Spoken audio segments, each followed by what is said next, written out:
a abrirem comigo a Bíblia no segundo livro dos Reis de Israel, capítulo 5. Segundo Reis, capítulo de número 5. Nessa manhã, irmãos, eu quero pregar sobre um tema que não é desconhecido de vocês. Certamente, vocês já leram, já ouviram sobre essa história. E eu gostaria de meditar com vocês sobre a cura de Naamã. Em 2 Reis, capítulo 5. Nós vamos fazer a leitura a partir do versículo 1. Eu vou seguir aqui até o versículo 19, né? Vamos avançar para entender um pouquinho o que aconteceu, o que a Bíblia nos conta a respeito desse homem, o que aconteceu nessa narrativa bíblica.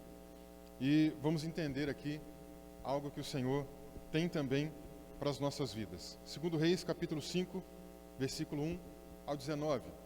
Diz assim: Naamã, comandante do exército do rei da Síria, era grande homem diante do seu senhor e de muito conceito, porque por meio dele o Senhor tinha dado vitória à Síria. Ele era herói de guerra, porém sofria de lepra. Tropas saíram da Síria e da terra de Israel levaram cativa uma menina que ficou ao serviço da mulher de Naamã. Um dia, a menina disse à sua senhora: quem dera o meu senhor estivesse na presença do profeta que está em Samaria. Ele o curaria da sua lepra. Então Naamã foi contar isso ao seu senhor, dizendo: assim e assim falou a jovem que é da terra de Israel. O rei da Síria respondeu: vá, eu enviarei uma carta ao rei de Israel. Então Naamã partiu e levou consigo 340 quilos de prata, 72 quilos de ouro e 10 mudas de roupa. Levou também ao rei de Israel a carta que dizia: tão logo esta carta chega a você, saiba que eu lhe enviei Naamã, meu servo, para que você o cure da sua lepra. Quando o rei de Israel acabou de ler a carta, rasgou as suas roupas em sinal de medo e disse: por acaso sou Deus, com poder de tirar a vida ou dá-la, para que este envie a mim um homem para que eu possa curá-lo de sua lepra? Como vocês podem notar e ver, ele está procurando um pretexto contra mim. Mas quando Eliseu, homem de Deus, ouviu que o rei de Israel havia rasgado suas roupas, mandou dizer ao rei: por que o Senhor rasgou as suas roupas? Deixe-o vir a mim, e ele saberá que há profeta em Israel. Então Naamã foi com os seus cavalos e os seus carros e parou à porta da casa de Eliseu. Eliseu lhe mandou um mensageiro dizendo: vá e lave-se 7 vezes no Jordão, e a sua carne será restaurada, e você ficará limpo. Mas Naamã ficou indignado e se foi dizendo: eu pensava que ele certamente sairia para falar comigo, ficaria em pé, invocaria o nome do Senhor seu Deus, passaria a mão sobre o lugar da lepra e restauraria o leproso. Por acaso não são Abana e Farfar, rios de Damasco, melhores do que todas as águas de Israel? Será que eu não poderia me lavar neles e ficar limpo? Deu meia volta e foi embora muito irritado. Então seus oficiais se aproximaram dele e lhe disseram: meu pai, se o profeta tivesse dito alguma coisa difícil, por acaso o Senhor não faria? Muito mais agora que ele apenas disse: lave-se e você ficará limpo. Então Naamã desceu e mergulhou no Jordão 7 vezes, conforme a palavra do homem de Deus. E a sua pele se tornou como a pele de uma criança, e ficou limpo. Depois ele voltou ao homem de Deus, ele e toda a sua comitiva. Veio, pôs-se em pé diante dele e disse: eis que agora reconheço que em toda a terra não há Deus, a não ser em Israel. E agora, por favor, aceite um presente deste teu servo. Porém, ele respondeu: tão certo como vive o Senhor, em cuja presença estou, não aceitarei nada. Naamã insistiu com ele que aceitasse, mas ele recusou. Então Naamã disse: se você não quer, então peço que seja permitido que a este teu servo levar 2 mulas carregadas de terra, porque este teu servo nunca mais oferecerá holocausto nem sacrifício a outros deuses, a não ser ao Senhor. Mas que o Senhor Deus perdoe o seu servo em uma coisa: quando meu senhor o rei entrar no templo de Rimom para ali adorar, e ele se encostar no meu braço, e eu também tiver de me encurvar no templo de Rimom, quando assim me prostrar no templo de Rimom, que o Senhor Deus perdoe seu servo por isso. E Eliseu lhe disse: vá em paz. Amém. Vamos orar. Feche seus olhos comigo. Senhor, nós bendizemos ao teu nome nessa manhã. Obrigado, meu Deus, por esse tempo preparado pelo Senhor para cada um de nós. Obrigado pela oportunidade de estarmos na presença do Senhor neste dia. Como diz o salmista, é o dia que o Senhor fez. Obrigado por este dia. Obrigado por tudo que o Senhor tem feito na nossa vida. Mas, Pai, obrigado por este tempo que nós estamos aqui te celebrando, te adorando, porque nada se compara a isso. Senhor, nessa manhã, venha ao nosso encontro, fala conosco aqui por meio da Tua palavra. Nós acreditamos, ó Deus, que o Senhor sempre tem algo para poder mexer conosco, para poder fazer com que a gente saia da nossa zona de conforto. E nessa manhã, Senhor, eu tenho certeza que não será diferente, porque a Tua palavra não volta vazia para Ti. Venha ao nosso encontro, Pai, e fala conosco nesse lugar. É o que nós te pedimos e é o que nós te agradecemos em nome de Jesus. Amém e amém. Amém, irmãos? Como eu já adiantei, né? Nessa manhã, eu quero meditar com vocês então sobre a cura de Naamã. Mas vocês vão se surpreender com essa cura. É muito mais do que a cura de uma lepra. É muito mais do que uma cura de uma doença física. É muito mais do que isso. Mas antes da gente chegar lá, da gente entender o que é que Deus fez na vida de Naamã e o que é que isso tem a ver com a minha e com a sua vida, com a nossa vida, vamos conhecer um pouco sobre esse homem. Quem foi Naamã? Quem era ele? O texto bíblico começa apresentando Naamã, começa dizendo algumas coisas a respeito dele, trazendo algumas informações. Primeiro versículo de 2 Reis, capítulo 5, diz assim: Naamã, comandante do exército do rei da Síria, era grande homem diante do seu senhor, de muito conceito, porque por meio dele o Senhor tinha dado vitória à Síria. Era herói de guerra, porém sofria de lepra. Vejamos, o texto começa comentando para a gente da profissão, da atuação deste homem. Naamã era comandante do exército da Síria, uma nação poderosa naquele tempo, uma das grandes potências daquela época. Uma posição que trazia para ele muito prestígio. Uma pessoa que tinha uma alta patente na sociedade, não só uma alta patente militar. Quando passava pela rua, as pessoas sabiam que era alguém importante, as pessoas sabiam que ele ocupava um cargo que não era para qualquer pessoa ocupar. Então isso, obviamente, trazia para ele muito prestígio. Quando ele passava pelas ruas, as pessoas reconheciam todo o seu trabalho. É mencionado que nessa posição, ele também foi um homem valente, conquistou muitas coisas, teve muitas vitórias. Então, de certo modo, o povo também tinha alguma gratidão com relação a ele. O povo também reconhecia todo o seu trabalho, todo o seu esforço. E, obviamente, que além de lhe render muito prestígio, também rendia a ele uma boa renda. Rendia para ele um bom salário. Era um homem que tinha uma posição social muito alta. Eu digo para vocês, é um tipo de coisa que acreditamos que a maioria das pessoas gostaria de ter. A maioria das pessoas gostaria de ter uma posição assim. Um cargo importante, ser notado, ser visto, ser visualizado, ter uma renda que você não precisa ficar se preocupando com o que você vai comprar, fazer, pagar. Muitas pessoas gostariam de ter uma posição como essa. Não diria todas, mas muitas pessoas gostariam. Naamã vivia uma situação de prestígio, de prosperidade financeira. Se nós saltarmos aqui para o versículo número 5, ele vai até a terra de Israel, levando consigo 340 quilos de prata, 72 quilos de ouro, 10 mudas de roupa. Certamente não era qualquer roupa, era roupa fina, era roupa cara, era roupa da mais alta qualidade.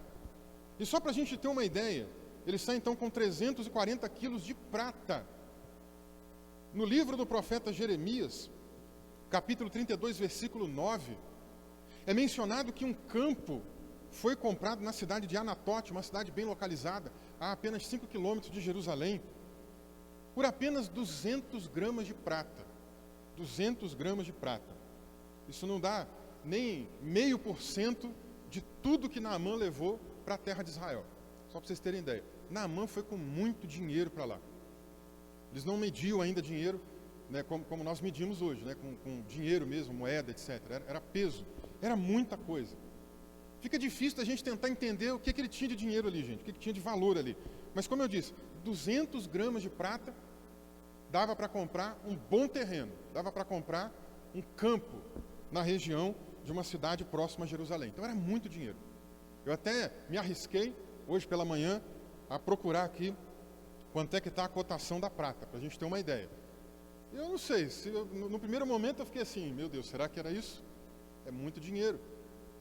Depois, quando eu cheguei nessa informação aqui do campo, eu falei, eu estou achando que realmente bate. Teria que ter um tempo para sentar e calcular. Mas só para a gente ter ideia, o quilo da prata no mercado está aí R$ 6.056. Ele levou 340 quilos de prata. Gente, isso aqui dava uma boa grana, dava só de prata, dava mais de 2 milhões, levando em consideração a cotação atual da prata, tá? Mas como 200 gramas comprava um terreno, dá para ver que o negócio... Porque quando eu olhei o número, eu falei, não, eu devo estar doido, eu não devia valer isso não. Mas 200 gramas comprou um terreno. Imagina você com 200 gramas de prata comprando um terreno em Vinhedo. Quanto é que deve estar custando um terreno em Vinhedo aí? Num bairro mais próximo aí do centro. Talvez uns 250 mil, 300 mil. Imagina, com 200 gramas de prata. Com 1 quilo de prata, você compraria 5 terrenos. Aí eu parei, comecei a pensar, falei, não, então eu acho que está na mesma média aqui, não está fugindo muito. Mas a coisa piorou quando eu fui calcular o ouro, aí eu fiquei com medo.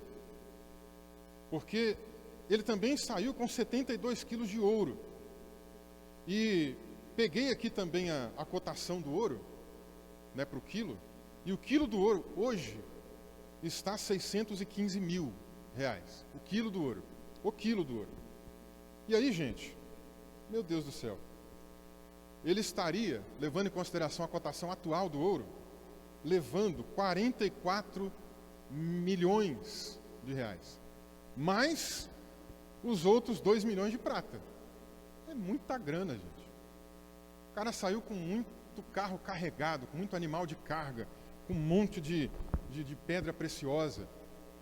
Então, quando eu estou dizendo para vocês aqui que o homem tinha prestígio na cidade, tinha mesmo. Quando eu estou dizendo aqui que ele tinha uma renda boa, tinha mesmo. Esses homens invadiam cidades, levavam despojos de guerra, e boa parte acabava ficando no topo da pirâmide, né? Com o rei, com esses homens mais valentes. Então eu tenho certeza que esse homem era muito rico mesmo. Mas tem coisa que o dinheiro não compra, né, gente? E é isso que a história de Naamã também vai nos mostrar. Embora o dinheiro nos ajude a conquistar as coisas que a gente precisa, embora o dinheiro seja essencial para muitas coisas que nós precisamos, aliás, ontem nós falamos muito sobre isso aqui no nosso encontro de casais, o dinheiro não pode comprar um monte de coisas. Naamã era um homem riquíssimo, mas certamente tinha muitas situações que a sua vida estava em limitação. A Bíblia continua dizendo que além dele ser um comandante do exército do rei da Síria, era um grande homem diante do seu Senhor, de muito conceito, um homem muito prestigiado, um homem honrável, honorável, um homem de boa reputação, bem conceituado na sociedade. As pessoas não tinham que falar mal dele. Eu acredito que isso também seja uma coisa que a maioria das pessoas quer. Eu não acredito que ninguém quer ser mal falado. Não acredito que ninguém tenha uma aspiração. Não, um dos meus desejos é ser mal falado pela sociedade. Eu acredito que não. Eu acredito que todo mundo quer ter uma boa reputação. E esse homem tinha boa reputação. E não apenas isso. A boa reputação dele, diz aqui o texto bíblico no primeiro versículo, que vinha por causa de várias vitórias que o próprio Deus tinha dado, inclusive. Aqui o autor do texto bíblico coloca Deus na história. Mas não era um povo adversário de Israel? Era. Como que funciona isso? É porque, gente, Mateus abriu o culto aqui dizendo que Deus é soberano. Se Deus é soberano, Deus está no controle de tudo.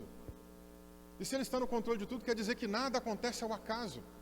E mesmo com as pessoas que não têm nada a ver com servir a Deus, de alguma forma Deus graciosamente alcança elas, por uma coisa que a gente chama na teologia de graça comum.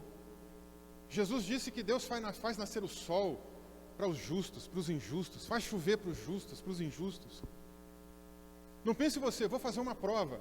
Eu sou crente, então eu vou fazer a prova, vou levar uma caneta ungida. Tem umas igrejas esquisitas aí que vendem caneta ungida. Vou levar a caneta ungida e vou tirar 10 na prova. Não vai, não. Porque o outro lá, que não é crente, estudou. E ele vai tirar nota melhor que você. Não é por causa da caneta ungida que você vai tirar nota melhor. Deus faz nascer o sol, faz chover para bons e maus, justos e injustos. Deus estava no controle, atuando aqui de alguma forma. E o texto continua então mostrando que ele era um herói de guerra. E isso fazia com que ele de fato fosse uma pessoa bem conceituada. Tem um historiador judeu lá do começo da era cristã, chamado Flávio Joséfo, que chega a comentar que o rei da Síria nessa época chega a reconhecer, existem textos antigos em que ele reconhece que Naamã era um homem de uma tática de guerra muito grande, um homem muito inteligente, e que de fato ele teve muitas vitórias e a Síria era devedora a ele diante de tantas vitórias. Então veja, é algo que muitas pessoas gostariam de ter: prestígio, sucesso, dinheiro, boa fama. A maioria das pessoas gostaria de ter isso. Nós vimos aqui que Naamã era um homem rico, mas não podia comprar tudo. Vamos reler o texto aqui, versículo 1. Naamã, comandante do exército do rei da Síria, era grande homem diante do seu senhor, de muito conceito, porque por meio dele o Senhor tinha dado vitória à Síria. Ele era herói de guerra. Aí o versículo termina assim: porém, sofria de lepra. Porém, leproso, em versões mais antigas. Tem um porém na vida dele. O homem tinha de tudo, porém, leproso. Ele deve ter tentado gastar parte da sua fortuna, indo aos médicos da época, indo às religiões da época, e não conseguia. A gente não sabe se é a lepra mesmo, hanseníase, como é chamada hoje, porque o termo lepra na Bíblia é um termo muito genérico, para vários tipos de doença de pele, tá? Eu digo isso por quê? Porque o versículo 2 começa dizendo aqui que eles foram para uma guerra com Israel, e nessa guerra levaram uma menina de Israel como capturada, como escrava, e ela começou a trabalhar na casa de Naamã, servindo a esposa de Naamã. Não era comum uma pessoa que estava num estágio complicado de lepra, que era uma doença altamente contagiosa e não tinha cura, ficar convivendo na sociedade. A própria lei do povo de Israel, aqui nós não estamos falando do povo de Israel, né, o povo da Síria, mas a lei do povo de Israel determinava que alguém, quando fosse detectado com lepra, tinha que se afastar. Precisava viver num leprosário. E não era nada fácil, gente, porque a pessoa tinha que abandonar tudo. Ela perdia a família, praticamente. Ela tinha que ir para esse canto, não podia ter contato com outras pessoas, se humilhava mesmo quando ela precisava passar por algum território, porque ela precisava ficar tocando um sinetinho e ficar gritando: leproso, leproso, leproso. As pessoas tinham medo de chegar perto e encostar, obviamente. Porque imagina alguém trabalhando a vida toda, aí aos 40 anos de idade, aos 45 anos de idade, contrai lepra. Aí não pode mais ficar no trabalho, não pode mais ficar com a família, tem que ficar isolado. Era uma doença muito complicada para aquele tempo. Então eu não sei exatamente se aqui era a lepra mesmo ou se era algum outro tipo de doença de pele, porque ele convivia com a esposa. Não sei também se ele convivia num quarto separado, o texto não conta se ele usava algum tipo de roupa que tampava. Não sei se a medicina desse povo da Síria era um pouco mais avançada do que o do povo de Israel. Não sabemos, não temos tantas informações. Mas independentemente disso, ele tinha de tudo, porém, era leproso. Todo o dinheiro que ele tinha não tinha condição de comprar a sua cura. Não tinha condições de dar a ele uma vida diferente. Provavelmente, nessa condição, ele não podia mais ficar ali abraçando a esposa, dormir junto com a esposa. Provavelmente, não sei se ele tinha filhos. Provavelmente, se tivesse filhos, não poderia ir lá no quarto e dar um beijinho de boa noite no filho e na filha. Diante da situação, muitas limitações. O dinheiro não poderia comprar a vida dele de trás, de volta, gente. Tem muitas coisas que o dinheiro não pode fazer. Tem muitas coisas que não é possível comprar com dinheiro. Nós não podemos comprar com dinheiro a salvação. Nós não podemos comprar com dinheiro nenhum dom do Espírito Santo. Lembram comigo? Pedro um dia foi até uma região pregando o Evangelho, pessoas foram batizadas com o Espírito Santo, um homem que mexia com magia, olhou aquilo, ficou impactado e falou: quanto custa? homem chamado Simão. Disso aí virou até um negócio chamado simonia, que ao longo do tempo muitas pessoas queriam comprar coisas na igreja, comprar cargo na igreja. Eu quero ser pastor aí na sua igreja, quero ser padre aí na sua igreja, quanto custa? E ele desembolsava um valor e acabava conseguindo alguns cargos, conseguindo alguns benefícios. Alguém pode até conseguir melhorar um posto, pode conseguir melhorar uma posição social, mas ninguém pode comprar salvação, ninguém pode comprar o dom do Espírito Santo. Coisas espirituais não são compradas. Se tem alguém que comprou, foi Jesus, e a gente aprendeu um pouco sobre isso ontem também. Dinheiro não compra tudo. Naamã tinha um porém. Alguém podia olhar de fora, interessante isso aqui, né? Alguém podia olhar de fora da vida de Naamã e falar assim: Naamã é um cara cheio de sucesso. Aliás, nós estamos numa sociedade, numa era, que as pessoas estão cada vez mais em busca de sucesso.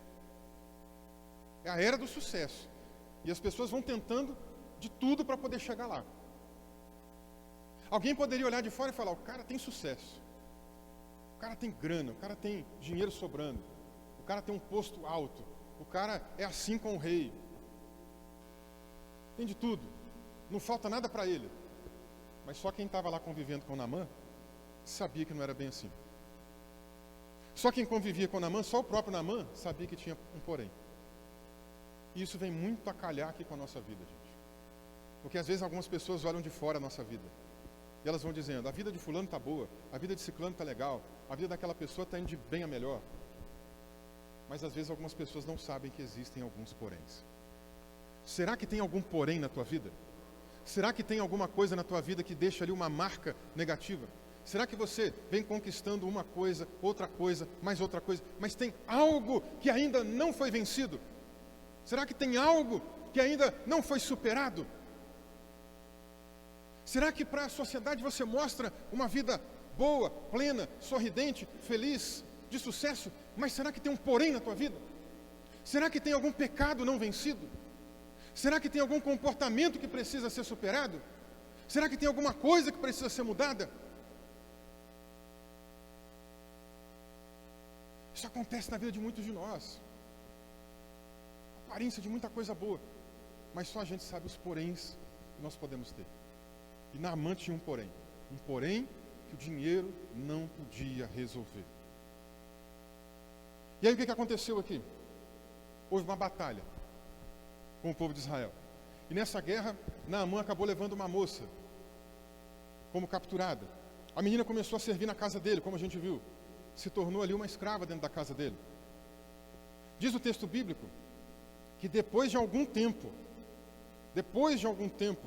a moça começa, no convívio, a perceber que nem tudo eram flores na vida de Naamã.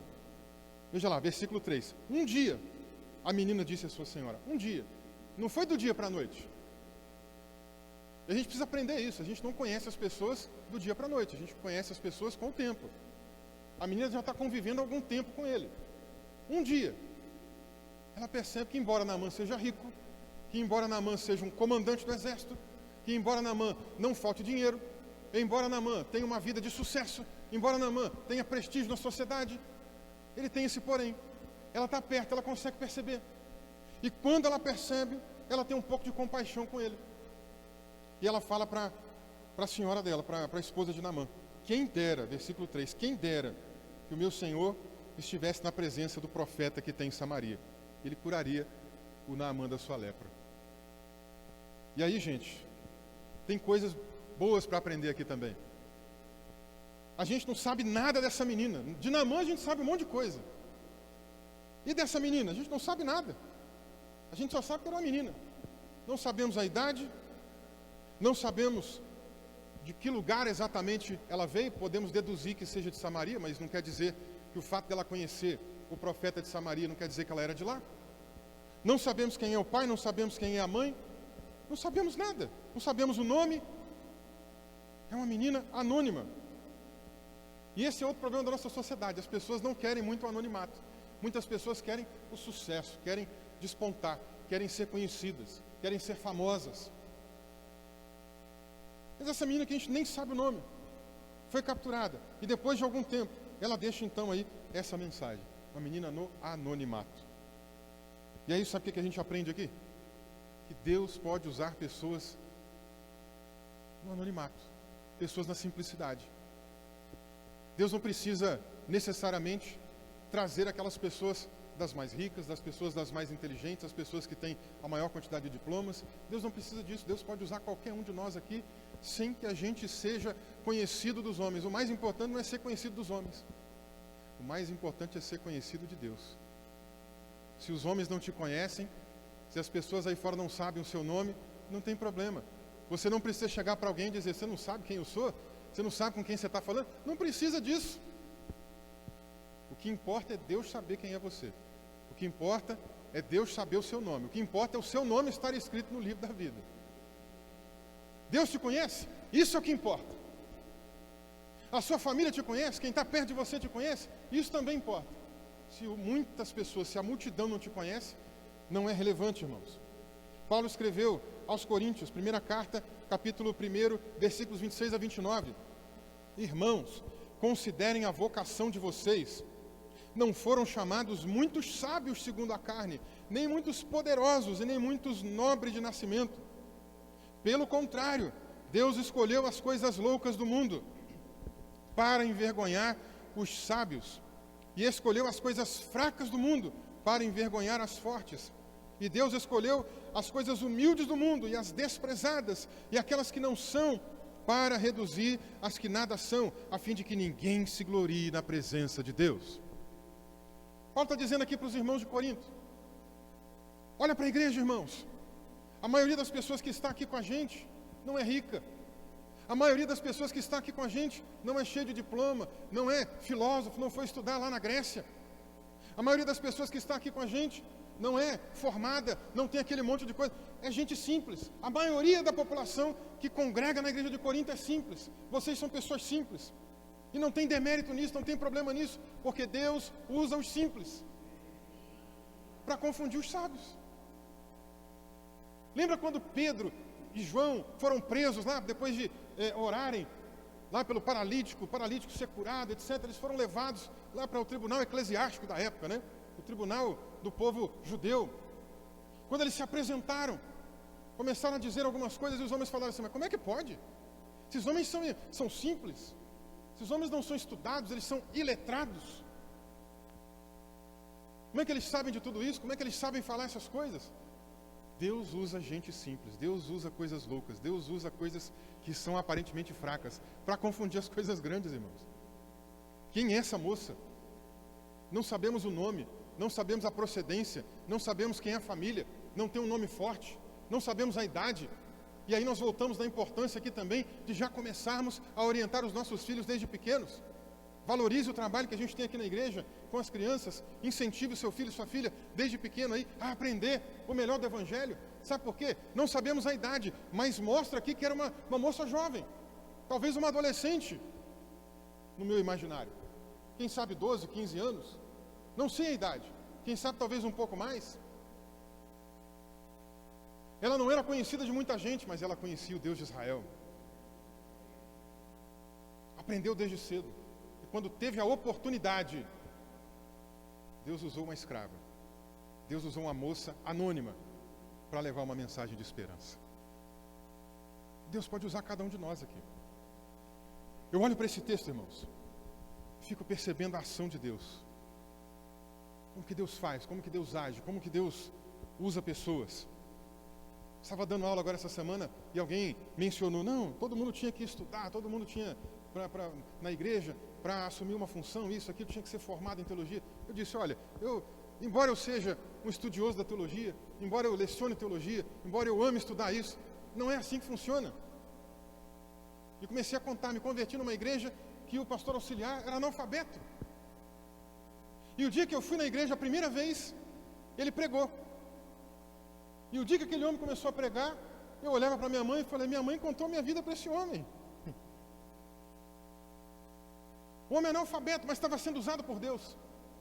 O dia que eu aceitei a Jesus, foi num culto na casa desse homem. Já contei para vocês, 3 anos sem conversar com meu pai, 3 anos e meio sem conversar com um dos meus irmãos, e aquele homem pregou, na sua simplicidade, sem saber ler. Ele pedia alguém para ler o versículo e pregava. E naquele dia ele perguntou: alguém quer aceitar Jesus? Eu levantei do sofá, falei: eu quero. Deus usa coisas loucas para confundir as coisas que parecem ser sábias, gente. Deus usou essa moça no anonimato. Deus usou alguém aqui que a gente não tem nem ideia de onde ela veio. E Deus usou ela para acender a esperança de novo em Naamã. Como eu disse, Naamã deve ter gastado parte da sua fortuna procurando médicos, procurando tratamentos alternativos, indo em diversas religiões, pagando sacerdotes, pagando pessoas, pagando médicos. Nada dava certo, porque aquela doença não tinha cura. E aí agora, quando vem essa notícia, olha, tem um profeta lá em Israel, quem dera que ele conhecesse o profeta, Deus ia curar ele dessa lepra. A esperança acende. E ele dá um jeito de ir lá. A primeira coisa que ele faz é procurar o rei dele, o rei da Síria. E ele conta o caso, olha, levei uma moça capturada, a moça contou isso, ela disse que lá em Israel tem um profeta, eu preciso que o senhor me apoie, me ajuda aí. E o rei falou, tudo bem, vou te apoiar, vou escrever uma carta, pode ir para lá. E ele chega com uma carta de recomendação. Naamã vem com uma comitiva, gente. A gente viu aqui a quantidade de quilos, né, de prata e de ouro. É muita coisa. Ele não foi sozinho. Ele foi com uma comitiva. Imagina aquele monte de cavalo, de carruagem, chegando na cidade, com pompa e tudo mais. De repente ele se apresenta para o rei. Leva a carta de recomendação. Na carta, versículo de número 6, está escrito assim, ó, tão logo esta carta chegar a você, saiba que eu enviei Naamã meu servo para que você o cure da sua lepra. É engraçado o teor da carta, né? Ela pode dar duplo sentido. Diz aqui o versículo nessa tradução da NAA que o rei ficou até com medo. Ele começou a dizer, o rei da Síria está tentando procurar alguma ocasião para a gente entrar em guerra. Ele está tentando arrumar confusão comigo. Ele está querendo que eu cure o chefe do exército dele. Quem sou eu? Eu sou Deus para curar alguém? Eu não vou conseguir. Esse homem não vai ser curado, vai voltar para a terra dele sem cura. O rei vai arrumar briga comigo porque eu não curei o homem. Vai dar briga.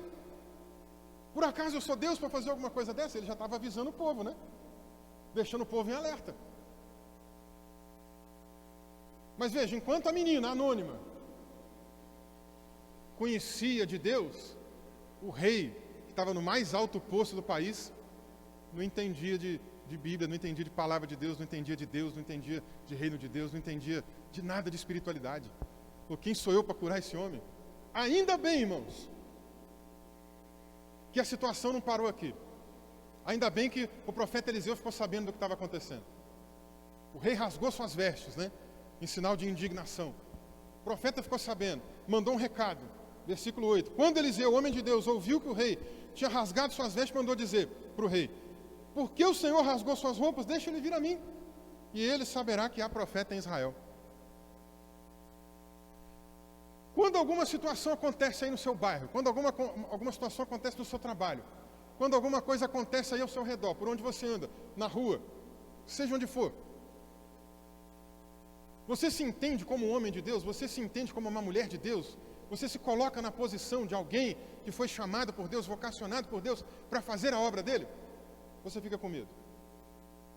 Ou você prefere terceirizar a coisa? Ou você se esconde, se anula, finge que não é contigo, vira um crente 007, ninguém sabe que você é cristão? Ou você terceiriza, fala assim, olha, eu não sei fazer isso aí, mas eu vou ligar para o meu pastor. Eu não sei fazer isso aí, não sei orar, não sei pregar, não sei falar nada, mas eu vou pedir um outro irmão para vir aqui. Nós estamos precisando de mais gente com ousadia, como Eliseu aqui, irmãos. Nós estamos precisando de mais gente que também diga como ele. Espera aí, tem profeta em vinhedo, tem profetisa em vinhedo, amém? Tem homem e tem mulher de Deus agindo aqui nessa cidade, sim ou não? E Deus quer usar você aí, ó. Não precisa ficar esperando Deus usar apenas outras pessoas, não. Deus quer usar você, como usou a menina anônima aqui, que foi levada como prisioneira de guerra. Quando ele manda esse recado, Naamã já devia estar até desistindo, né? O brilho dos olhos dele devia estar até acabando. Quando o recado chega lá de novo, acho que acende outra vez. Opa, agora vai dar certo. E aqui que a coisa vai começar, gente. A coisa vai começar, embora eu estou acabando a pregação, né? Ele está indo lá para encontrar com o profeta. Como eu falei, ele chega lá com pompa. Ele chega lá com um monte de gente. Versículo 9. Naamã foi com os seus cavalos, seus carros, parou à porta de Eliseu. Já pensou um dia, uma autoridade que tem aí pelo Brasil, de Brasília, ou de alguma outra instância aqui do nosso país, chega com um exército armado atrás, um monte de carro, o pessoal lá com arma assim para proteger, escoltando, né, a pessoa, chegando um monte de gente, aqueles carros chiques, aquelas caminhonetes preta grandona, e para em frente à sua casa. Já pensou? Foi mais ou menos isso. Só que na época não tinha esses carros, né, gente? Começou a chegar um monte de cavalo, carruagem, aquele monte de coisa. Imagina o movimento na cidade. Aquele monte de gente carregando aquele monte de prata, de ouro, de roupa. Movimento na cidade. Os barulhos, todo mundo olhando, admirando, né? Olha, rapaz, olha. A gente não olha, que carrão, hein? O pessoal devia estar olhando mais ou menos assim também. Olha lá, hein? Que chique essa carruagem. Movimentou a cidade. Parou em frente à casa do profeta. Um pompa. Era um homem de importância. Às vezes a gente dá muita importância para alguém de patente alta. Às vezes eu vejo, né? Cantor famoso. O pessoal só falta. Tem gente aí que acho que não entendeu ainda, né? A gente está aqui para adorar é a Jesus. Mas eu fui uma vez no evento, passou uma cantora famosa no evento, né? E as irmãs da igreja correram lá. Ai, é a fulana, e saíram lá correndo para tentar abraçar. Se chega uma autoridade, se chega aí um político conhecido, tem gente que só falta também pular nos pés ali para fazer alguma coisa, né? Não aconteceu nada disso aqui. Eliseu ficou quietinho no cantinho dele lá, não sei se ele estava no quarto, no escritório, não sei onde ele estava. Mas ele nem foi receber. Ele nem abriu a porta para o cara. Era comum naquela época eles fazerem uma festa de recepção. Hospitalidade oriental antiga, né? Eles eram muito hospitaleiros, era comum fazer isso. Nada disso foi feito.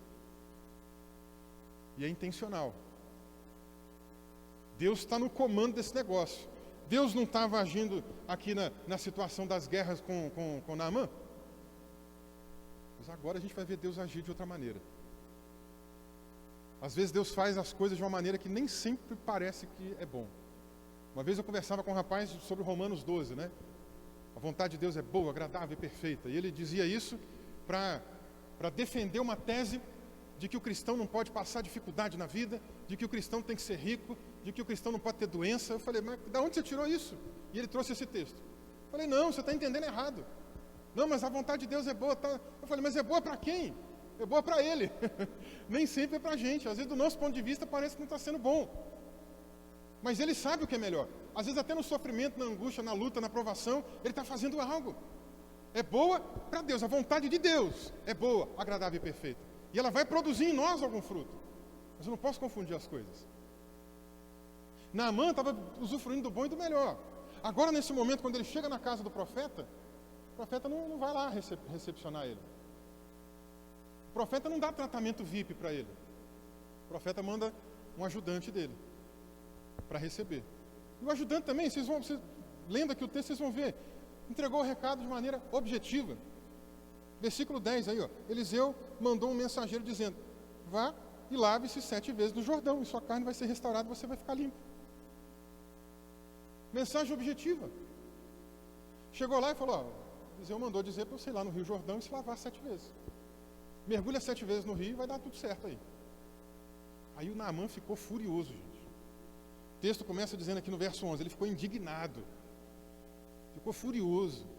Não aceitava de jeito nenhum. Queria tratamento VIP. Tem umas igrejas hoje em dia que estão tendo até sala VIP. Ah não, gente, pelo amor de Deus. O que está acontecendo? Como é que chama aqueles lugares lá que o pessoal... Camarote, né? Tem igreja hoje, tem camarote. Para que camarote, gente? Pelo amor de Deus. Para que isso? Nós somos tudo um povo só.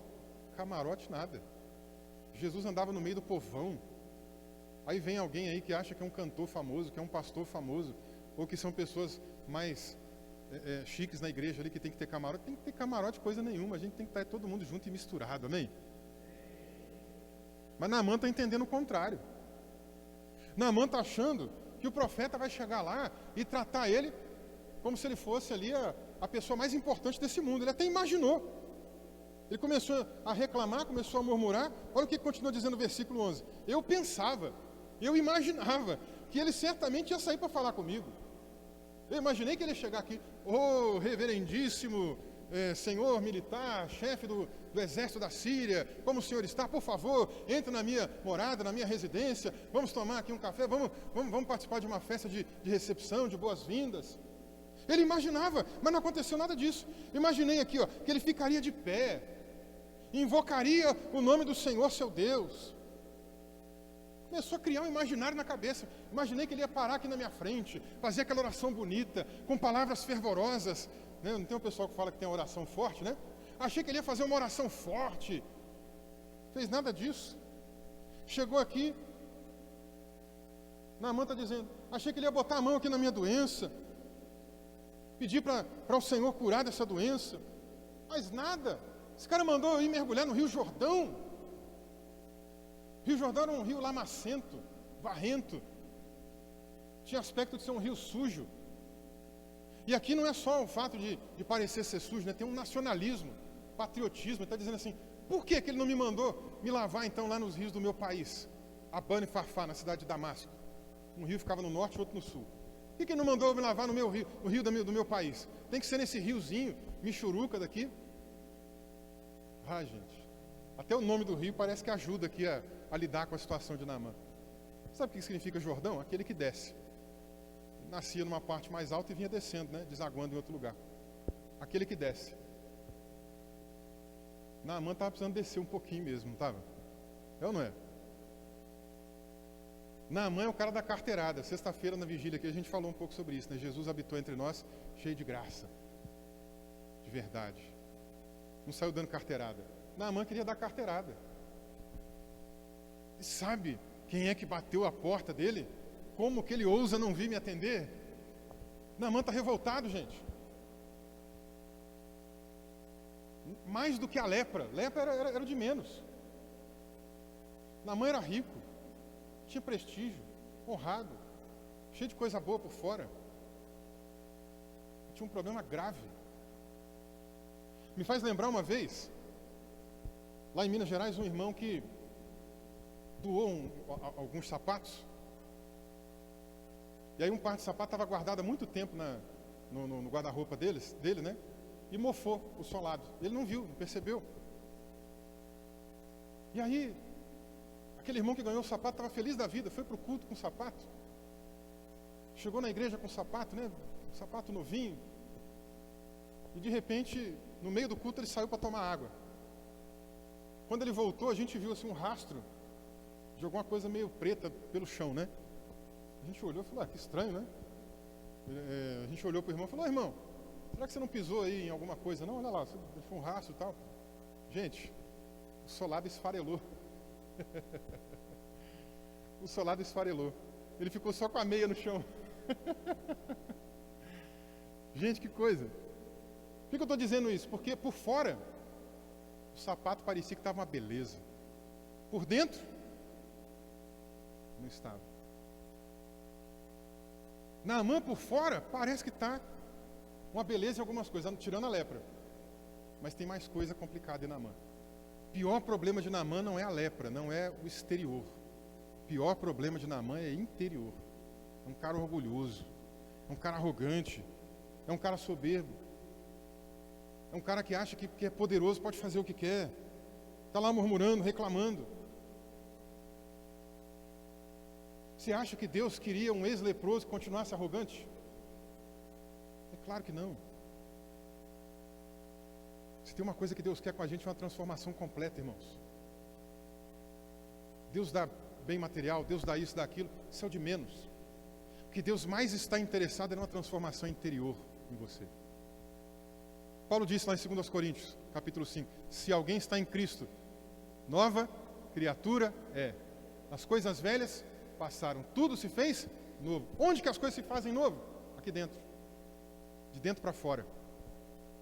É isso que Deus quer fazer com a gente. É de dentro para fora que Ele quer nos mudar. Naamã ser mudado só por fora, não ia resolver, gente. Ia continuar um cara arrogante, prepotente, quem sabe não ia ficar até pior agora. Não, Deus queria curar a lepra interior dele. A lepra de fora para Deus não é nada. A questão é a lepra de dentro, que às vezes algumas pessoas não querem ser tratadas. Conhece gente que tem uma lepra interior? Arrogante, orgulhoso, vaidoso, não pede desculpa, não pede perdão, nunca reconhece que está errado. Tem uma brincadeira aí que a gente faz, né? Que esse tipo de gente não precisa nem de cobertor para dormir, porque está sempre coberto de razão. nunca pede desculpa, está sempre certo, nunca erra. Naamã era desse tipo de gente, arrogante, reclamando, murmurando. A coisa não ia funcionar enquanto ele continuasse murmurando. Os homens dele vão até ele e falam assim: Naamã, se por acaso o profeta tivesse mandado você fazer um negócio mais difícil, você não ia fazer? Naamã não era um homem valente, corajoso, homem de guerra, general de guerra? Se ele mandasse você lá enfrentar um exército e voltasse aqui com uma recompensa e tal, você não ia fazer? Se fosse uma coisa difícil, você não ia fazer? É verdade, eu até faria mesmo. Então vai lá, não custa nada, mergulha no rio. Aí eu fico imaginando a cena, né? Naamã indo para o rio, para aquele que desce. Agora Naamã vai descer. Agora Naamã vai sair do salto alto. Mergulha 1, 2, 3, 4. Eu não sei, o texto não conta aqui, mas eu imagino que foi só na última vez que o negócio aconteceu. Eu acho que até a 6ª vez ali ele deve ter mergulhado, olhado. Tá vendo?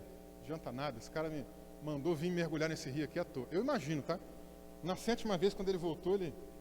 Uau! Não é que Deus fez mesmo? Não é que Deus é poderoso mesmo? E ele fica impactado com isso. E é tão lindo que no versículo 15 diz pra gente que depois que ele ficou limpo, que a pele dele ficou igual a pele de bebê, diz aqui então que ele voltou ao homem de Deus, ele e toda a sua comitiva. Isso me fez lembrar, sabe de quê? Lá da passagem de Lucas capítulo 7, de 10 homens que também eram leprosos. E aí Jesus foi lá e orou por eles. E os homens saíram correndo para se apresentar para o sacerdote. Só um foi curado. E aí o que foi curado, aliás, todos foram curados, mas só um voltou para agradecer. E era um samaritano ainda por cima, né? Mal visto, e etc e tal. E ele volta lá e agradece. Me fez lembrar dessa passagem. Ele volta para agradecer. Uma coisa que a gente precisa cultivar na nossa vida, irmãos, é a gratidão. Nós não podemos deixar de maneira nenhuma a gratidão de lado. Pior coisa que tem, ou uma das, né, piores coisas que tem, é lidar com gente ingrata. Com gente que você fez, ajudou, estendeu a mão, fez um monte de coisa, e a pessoa, daqui a pouco, ela diz: o que você fez por mim? Você nunca fez nada por mim? Quem é você? Não te conheço. Vira as costas, te trata mal, fala mal de você. É horrível, né? Mas Naamã é grato. Ele está feliz com o que Deus fez na vida dele. Ele precisa voltar e agradecer. Ele está tão feliz para agradecer que ele quer materializar a gratidão dele. Ele fala: profeta, estou cheio de coisa que eu trouxe aqui de presente. Tem não sei quantos quilos de prata, tem não sei quantos quilos de ouro, tem não sei quantas mudas de roupa. Pode pegar, profeta. O profeta não era interesseiro, não estava interessado em dinheiro, não estava interessado em glamour, não estava interessado em nada disso. Ele falou: eu não quero nada disso aí, não. Então tá bom, já que você não quer, ele foi embora. Deus tem coisas para tratar com o seu povo. Às vezes a gente ora muito para Deus nos dar bens materiais. Eu não estou dizendo que seja pecado, não. Você pode pedir a Deus. Pode pedir. Não é pecado você pedir para ter uma casa. Não é pecado você pedir para ter um carro. Não é pecado você pedir para Deus te dar comida, para Deus te dar roupa. Não é pecado, não tem problema nenhum nisso. Mas mais importante do que o exterior, gente, é o interior. Jesus criticou veementemente os fariseus porque eles, na linguagem figurada de Jesus, lavavam o exterior do copo. Mas por dentro o copo, ou o prato, em outra ocasião, estava tudo sujo. Como é que está dentro aí de você? Como é que tem estado por dentro? Como é que está o seu interior? Está limpo? Puro? Precisa de purificação? Nessa manhã, nós podemos orar ao Senhor. Vou convidar a equipe de louvor para a gente cantar um cântico aqui juntos. E enquanto essa canção for ministrada, entoada, eu gostaria de desafiar você a orar, a fazer um olhar introspectivo. Olha para dentro de si. Será que tem alguma coisa aí dentro de você? Não precisa ser o orgulho, talvez seja outra coisa. Será que tem algo aí dentro de você que também precisa de tratamento de Deus? Será que tem algo dentro de você que precisa mudar? Será que não é a teimosia? Será que não é aquela atitude de implicância, de briga? Será que não é alguma outra situação? Olhe para dentro de si. Peça ao Senhor para te ajudar. Queria convidar você, fique de pé. E enquanto essa canção é ministrada, ore ao Senhor. Fale com Deus. Peça ao Espírito Santo para tocar na tua vida. Em nome de Jesus.